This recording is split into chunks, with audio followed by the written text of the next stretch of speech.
lot of humanity is about trying to make your world as safe and orderly and calm and happy as possible. But the reality is that that's not the way we live, because there is no stopping point of everything's perfect.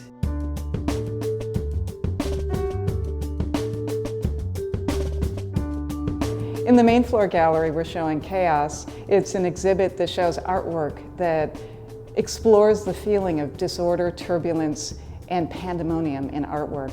And what's really interesting about this show is that Jana Van Fleet and Jody Brown spearheaded a wonderful ceiling installation that is part of the chaotic mood of the exhibition space.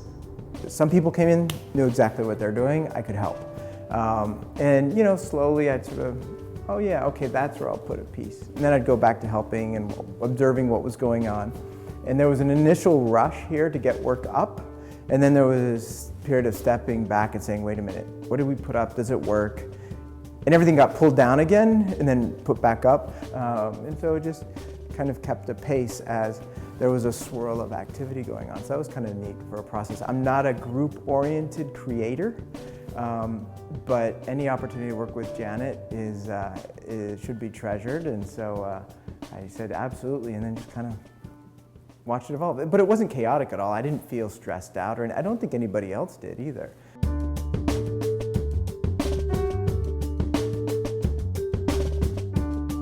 In the second floor gallery, we're showing Spring Loaded by Leah Sophrin, and also The Color of Expression by Katy Sudol. Well, I wanted to explore the basic feelings, happiness, fear, sadness, and I guess I based it on the colors I chose to work with too, what they made me feel, or how they made me feel. And I get excited to create something new too. It's not just about what I've done, it's about the next thing. In the third floor gallery, we're showing acrylic paintings by Robert W. Brunelle Jr., Walking Home. I'm a Victorian at heart, and so to me pictures tell stories, and so there's always a narrative.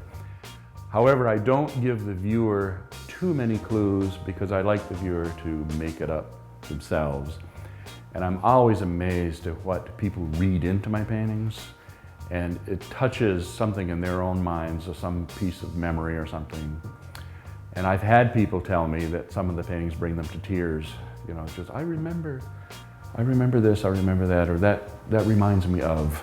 And that's the sort of thing I'm going for.